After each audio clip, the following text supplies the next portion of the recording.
ሰላም ሰላም ውድ ቤተሰቦች እንዴት ቆያችሁልን?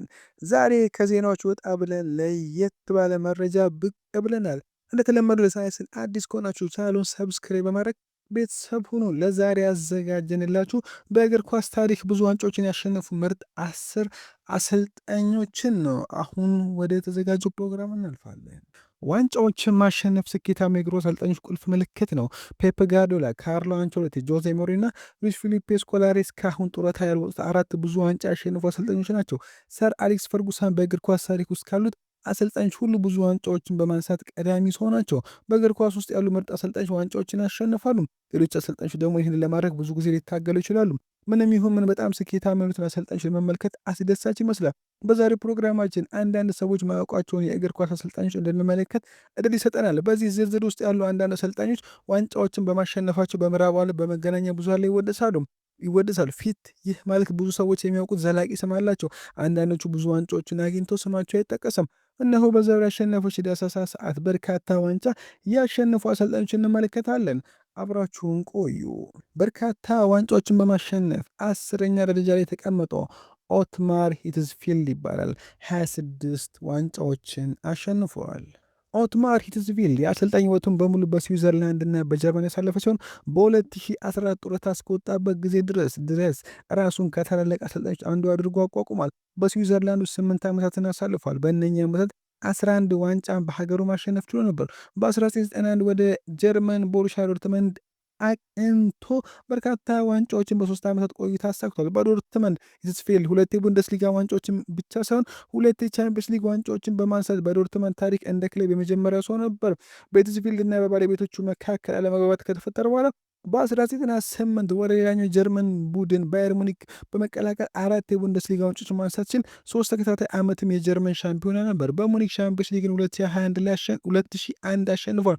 ክለቡን ከለቀ በኋላ ሂትዝፊልድ በ2007 ወደ ባየር ሙኒክ ተመልሶ ለአንድ ዓመት ያህል ክለቡን ያሰለጠነ ሲሆን በሙኒክ ለሁለተኛ ጊዜ ካገለገለ በኋላ አሰልጣኝ የስዊዘርላንድ ብሔራዊ ቡድን አለቃ ሆኖ በ2014 ጡረታ መውጣቱ ይታወሳል። በ9ኛ ደረጃ የተቀመጠው ጆክ ስቴን ሲሆን እሱም 26 ዋንጫዎችን አሸንፏል። ስኮትላንድ አሰልጣኝ ጆክ ስቴን የአሰልጣኝነት ስራውን የጀመረው በሴልቲክ በተጠባባቂ ቡድን ሲሆን እንደ ቢሊ ማክኒል፣ ቦቢ ሙርዶክ እና ጆን ክላርክ ያሉ ወጣቶችን በመጀመሪያው ቡድን በማስመረጥ ትልቅ ስራ ሰርቶ ነበር። ጆን ስቴን የመጀመሪያው ዋንጫ ያሳካው በስኮትላንድ ሬንጀርስን 8 በማሸነፍ ነበር። ስቴን በማርች 1965 ወደ ሴልቲክ ሄዶ የስኮትላንድ ብሔራዊ ቡድን በተመሳሳይ ዓመት ከግንቦት እስከ ታህሳስ በትርፍ ጊዜ ሲያሰለጥን ነበር። ነገር ግን የሴልቲክ ቡድን በዚያ ወቅት በነበረው አቅምና የስቴን የአሰልጣኝ ችሎታ በስኮትላንድና በአውሮፓ እግር ኳስ ትልቅ ግምት የሚሰጠው ሆነ። የመጀመሪያ ዋንጫውን በ1965 የስኮትላንድ ዋንጫ ሲሆን በቀጣዩ ዘመን ብዙ ዋንጫዎችን ማሸነፍ ችሎ ነበር። በ1966 ግን አህጉራዊ ትሪብልን ማሸነፍ ችሎ ነበር። በወቅቱም ይህን ያደረገው የመጀመሪያው የእንግሊዝ ቡድን ነበር። የስቴን ሴልቲክ 10 የሊግ ዋንጫዎችን ያሸነፉ ሲሆን ከእነዚህም 9 በተከታታይ የተገኙ ሲሆን እንዲሁም 8 የስኮትላንድ ዋንጫ፣ 6 የስኮትላንድ ሊግ ዋንጫዎችና የአውሮፓ ዋንጫንም ጆክ ስቴን ማሸነፍ ችሎ ነበር። በ8ኛ የተቀመጠው ሉዊስ ፊሊፔ ስኮላሪ 26 ዋንጫዎችን አሸንፈዋል።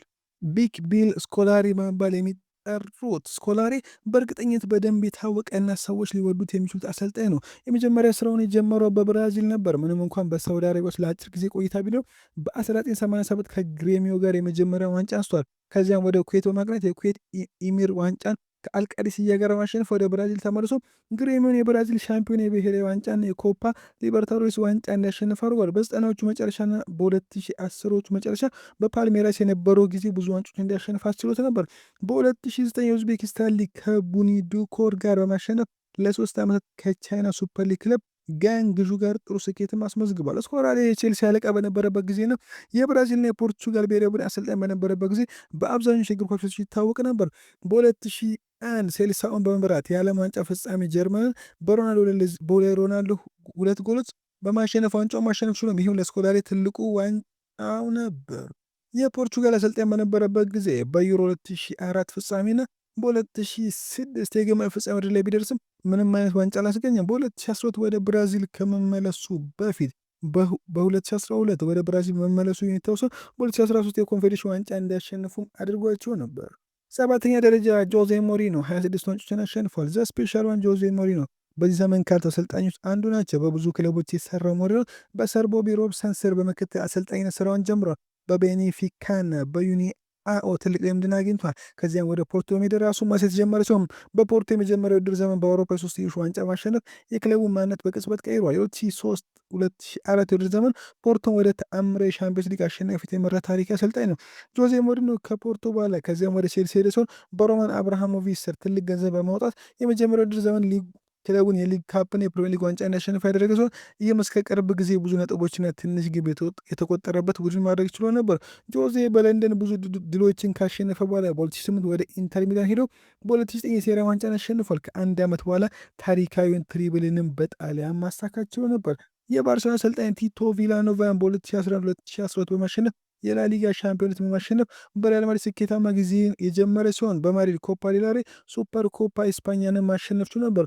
ሞሪኖ ከዚያም ወደ ቼልሲ መለስ የፕሪሚየር ሊግ ዋንጫና የሊግ ካፕ ዋንጫ ማንሳት ሲችል ከቼልሲ በተጨማሪም በእንግሊዝ ሌላ ቆይተው ማንቸስተር ዩናይትድ በ2017 ሶስት ዋንጫዎች ማሸነፍ ችሏል። በ2022 ከሮማ ጋር የአውሮፓ ኮንፈረንስ ሊግ ዋንጫ ማሸነፍም ችሎ ነበር። በስድስተኛ ላይ ቢል ስትሩስ 30 ዋንጫዎችን አሸንፏል። በ40 ዓመቱ ቢል ስትሩስ በ1914 በሬንጀርስ ረዳት አሰልጣኝ ሆኖ ከተሾመ በኋላ ሹመቱ ለ6 ዓመት ላይ ቆየ ነበር። በ1920 ሬንጀርስ የረጅም ጊዜ አሰልጣኝ ዊሊያም ዊልተን ከሞተ በኋላ ስትሩስ ተተኪ ሆኖ የተመረጠ ሲሆን ለ34 ዓመታት የሬንጀርስ አሰልጣኝ በመሆን በታሪካቸው ውስጥ በጣም ስኬታማ ከሆኑ አንዱ መሆን አገልግሏል። ስትሩስ 18 የስኮትላንድ ፕሪሚየርሺፕ እና 10 የስኮትላንድ ዋንጫዎችን ጨምሮ 30 ዋንጫዎችን አሸንፏል። አምስተኛ ላይ የሚገኘው ካርሎ አንቸሎቲ 30 ዋንጫዎችን አሸንፏል። ካርሎ አንቸሎቲ ከ1995 ጀምሮ በአሰልጣኝነት ቦታ ላይ ነበር። ታዋቂው ጣሊያናዊ አለቃ አሁንም በስራ ላይ የሚቆይ ይመስላል። ካርሊቶ ከ3 አስርተ ዓመታት በላይ በአሰልጣኝነት ቆይቷል። የ64 ዓመቱ አዛውንት በእያንዳንዱ 5 የአውሮፓ ሊጎች ላሊጋ፣ ሴሪያ፣ ቡንደስሊጋ፣ ፕሪሚየር ሊግና ሊግ 1 ዋንጫዎችን ማሸነፍ ችሏል። ይህም የአሁኑ የብራዚል አለቃ ምን ያህል ተከታታይ አሸናፊ እንደነበር ያሳያል። ካርሊቶ በተጫዋችነትም ሆነ በአሰልጣኝ የሻምፒዮንስ ሊግን ዋንጫ ካሸነፉ ጥቂት ሰዎች መካከል አንዱ ናቸው። ካርሊቶ 5 ሻምፒዮንስ ሊግን ማሸነፍ ሲል ከእነዚህ ድሎች መካከል ሁለቱ ለኤሲ ሚላን የመጡ ሲሆን አንቸሎቲ አሁንም እንደ ጀግና የሚነገርለት የመጨረሻው ትልቅ የአውሮፓ ዋንጫ ለኤሲ ሚላን ያቀረበ አሰልጣኝ ነው። በእንግሊዝ እግር ኳስ የመጀመሪያ ጊዜ ቆይተው አንቸሎቲ የፕሪሚየር ሊግ እና የኤፍ ኤ ካፕ ዋንጫ ማሸነፍ ችሎ ነበር። ሌሎች የሊግ ድሎችን ያስመዘገበው ከባየር ሙኒክና ፓሪስ ሰን ጀርሜን በጀርመንና በፈረንሳይ ነው። በ2023 ወደ ዘመን ሪያል ማድሪድን ወደ ስፔን ላሊጋ ክብር መመለሱም ይታወሳል። አራተኛ ላይ የተቀመጠው ቫለሪ ሉባኖቭስኪ 30 ዋንጫዎችን አሸንፏል። ሉባኖቭስኪ በ1970ዎቹና 1980ዎቹ በሶቪየት ህብረት ታሪክ ውስጥ በጣም ስኬታማ ከሆኑ ክለቦች አንዱ የሆነው የዳይናሞ ኪየቭ አሰልጣኝ ሆኖ አብዛኛውን ስኬታማ ጊዜ አሳልፏል። የሶቪየት ህብረት እግር ኳስ በጣም አስደሳች ሰው ነበር። በምዕራቡ ዓለም ስለሱ ብዙም አይታወቅም። ሎባኖቭስኪ መሪነት ዳይናሞ ኬፕ 8 የሶቪየት ከፍተኛ ሊግና 6 የሶቪየት ዋንጫዎችን አሸንፏል። ዳይናሞ ኬፕ በአገራዊ መድረክም ስኬታማ የዩኤፋ ካፕ አሸናፊዎችን ዋንጫ 2 ጊዜና የአውሮፓ ሱፐር ካፕንም ባየር ሙኒክን በማሸነፍ ዋንጫውን ማንሳት ችሎ ነበር። ሎባኖቭስኪ የሶቪየት ህብረት ብሔራዊ ቡድን አሰልጣኝ ነበር። ከጊዜያት በኋላ የሶቪየት ህብረት መፍረስን ተከትሎ ሎባኖቭስኪ ዳይናሞ በዩክሬን ይዞ በተከታታይ 5 የብሔራዊ ሊግ ዋንጫዎችና 3 የዩክሬን ዋንጫዎችን ማሸነፍ ችሏል። ሶስተኛ ላይ የተቀመጠው ሚርሴአ ሉሴስኩ ነው። 38 ዋንጫዎችን አሸንፏል። ሉሴስኩ በሮማንያ፣ ቱርክ፣ ዩክሬንና ጣሊያን ዋንጫዎችን አሸንፏል። ሌላው ብዙም ያልታወቁ አሰልጣኝ ሉሴስኩ በሀገሩ ሮማንያ ውስጥ የአሰልጣኝ ስራውን የጀመረ ሲሆን 2 የሮማንያ ዋንጫዎችና የሊግ ዋንጫን በዲናሞ ቡካሬስት አሸንፏል። ከ1989 በኋላ ሉሴስኮ ሮማንያ ለቆ ወደ ጣሊያኑ ፒዛ ተቀላቅሏል። ሉሴስኩ በጣሊያን በ1994 የአንግሎ ጣሊያን ዋንጫ አሸንፈዋል። ሉሴስኩ በእግር ኳስ ክለብ ውስጥ ያሳለፈው ስኬታማ ጊዜ የሚታወስባቸው አንዱ ሻክታር ዶኔትስክን በፊት በሻክታር ዶኔትስክ ያሳለፈበት ጊዜ ነበር። እዚያም እነሱን ከምንም ጊዜ ታላላቅ የዩክሬን ቡድኖች ውስጥ አንዱ አድርጓቸዋል። 8 የዩክሬን ፕሪሚየር ሊግ ዋንጫዎችን፣ 6 የዩክሬን ዋንጫዎችና 7 የዩክሬን ሱፐር ካፖችን ማሸነፍ የዩክሬን የበላይ ቡድን ማድረግ ችሎ ነበር። በተጨማሪ በ2009 የዩኤፋ ዋንጫን የጀርመኑ ወርደር ብሬመን በማሸነፍ በአውሮፓ ስኬትን አግኝቷል። ከዚህ ፒትስበርግ ጋር ያሳለፈው ቆይታ አሰልጣኙ ምንም አይነት ስኬት ባለማስገኘቱ ወደ ዩክሬን የተመለሰ ሲሆን የሻክታር ትልቁን ተቀናቃኝ የሆነው ዳይናሞ ኬቭን በማሰልጠን በመጀመሪያው የውድድር ዘመን የሀገሩ 3 ዋንጫዎችን በማሸነፍ ራሱን በድጋሚ ማሳየት ሲችል በኖቬምበር 2023 ከአሰልጣኝነት ጡረታ መውጣቱ ይታወሳል። ሁለተኛ የተቀመጠው ፔፕ ጋርዲዮላ 39 ዋንጫዎችን አሸንፏል። ፔፕ 38 ዋንጫዎችን ጡረታ ለመውጣት እንኳን ሳይቀር ማሸነፍ በጣም አስደናቂ ነው። በ53 ዓመቱ ፔፕ በዚህ ዝርዝር ውስጥ የመጀመሪያ የሆነ ሰው ለማግኘት ከበቂ በላይ ጊዜ አለው። ከዚህ ቡድን ጋር ከ1 ዓመት ቆይታ በኋላ የባርሴሎና አንደኛ ቡድን ስራውን ያገኘው ፔፕ በባርሴሎና ጥሩ አሰልጣኝ እንደነበረ ማሳያ ነው። ፔፕ በባርሴሎና የዋናው ቡድን ቆይቶ ትሪብልን በማሸነፍና በእግር ኳስ ታሪክ የቡድን የመጀመሪያ አሰልጣኝ መሆን ችሎ ነበር። ፔፕ 2009ና 11 የቻምፒየንስ ሊግ ዋንጫ ማሸነፍ ችሎ ነበር። ፔፕ በባርሴሎና ቆይቶ 14 ዋንጫዎችን በማሸነፍ በክለቡ ታሪክ ውስጥ እጅግ ስኬታማ አሰልጣኝ ነበር። ለ1 ዓመት ከዘለቀው ረፍት በኋላ ፔፕ ወደ ባየርን መሄዱ ፍሬ አፍርቷል። ጋርዲዮላ በፍጥነት ቡንደስሊጋ እና ዲኤፍቢ ፖካልን አሸንፏል። ነገር ግን የሻምፒየንስ ሊግ አሸናፊነትን በጀርመኑ ቡድን ማሳካት አልቻለም ነበር። የባቫሪያኑ ክለብ በፔፕ ስር በእያንዳንዱ 3 የውድድር ዘመናት በቻምፒየንስ ሊጉ በግማሽ ፍጻሜ መውደቁ ይታወሳል። ጋርዲዮላ ከባቫሪያን ቆይታ በኋላ ወደ ማንቸስተር ሲቲ ያደረገው ሽግግር በእግር ኳስ ውስጥ ያለውን ስም ያሳደገው ነበር። ሲቲ በእግር ኳስ ውስጥ ባለፉት 8 ዓመታት ውስጥ የበላይ ክለብ ሆኖ በፔፕ ስር ታይቷል። 2023 ኢስታንቡል ላይ ኢንተር ሚላን አሸንፎ የአውሮፓ ክብርን ወደ ሲቲ ቤት ያመጣ ሲሆን በሲቲ ቤት ፔፕ 6 የፕሪሚየር ሊግ ዋንጫዎችን፣ 4 የሊግ ካፕ፣ 2 የኤፍኤ ካፕ ዋንጫዎችን፣ 2 የኤፍኤ ኮሚሽን የዓለም ክለቦች ዋንጫዎችን ማሸነፍ ችሏል። አንደኛ ላይ ተቀምጦ ሰር አሌክስ ፈርጉሰን 49 ዋንጫዎችን አሸንፏል። የዘመናት ሁሉ ታላቅ አሰልጣኝ ማን የሚለው ክርክር ምናልባት ለዘላለም ይቆያል። ነገር ግን የሰር አሌክስ ፈርጉሰን ጉዳይ ለቡድናቸው ያሸነፋቸው ዋንጫ ብዛት በጣም የሚያተም በመሆን ሊካድ አይችልም። ፈርጉሰን ሰፊውን የዋንጫ ስኬት የጀመረው ከሴንት ሚረን ጋር ነበር። የአንደኛ ዲቪዚዮን ሻምፒዮን በመሆን በ1978 የአበርዲን አሰልጣኝ በመሆን በሁለተኛው ዙር ዘመን የስኮትላንድ ፕሪሚየር ዲቪዚዮን ዋንጫን አንስተዋል። በክለቡ ቆይታ 2 ተጨማሪ ሊግ ዋንጫዎችና 4 የስኮትላንድ ዋንጫዎችን ማንሳት የቻሉ ሲሆን ፈርጉሰን በጣም ዝነኛ ድል በኤምኬ ዶንስ በ1983 የአውሮፓ ዋንጫ አሸናፊዎች ዋንጫን ሪያል ማድሪድን ያሸነፉበት ነበር። ሰር አሌክስ ፈርጉሰን ከ40 ዓመታት በፊት ሪያል ማድሪድ በአውሮፓ ዋንጫ የፍጻሜ ጨዋታ ያሸነፈ የመጨረሻው አሰልጣኝ ነበር። ፈርጉሰን ከስኮትላንድ ቆይታቸው በኋላ በ1986 ወደ ማንቸስተር ያመሩ ሲሆን በማንቸስተር ዩናይትድና በዓለም እግር ኳስ ታሪክ የምንጊዜው ታላቅ አሰልጣኝ መሆን ችሎ ነበር።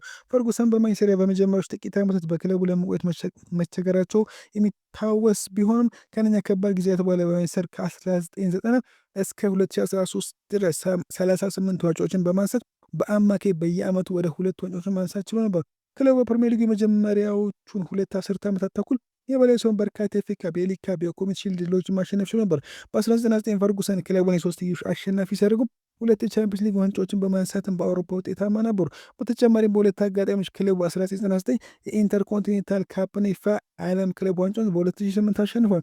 ሰር አሌክስ ፈርጉሰን ማንቸስተር ዩናይትድን የዓለም ትልቁ ክለብ ማድረጋቸው ይታወሳል። ውድ ቤተሰቦች ለዛሬ የነበረን ቆይታ በዚህ አበቃ። በሌላ ፕሮግራም እስከምንገናኝ መልካም ቀን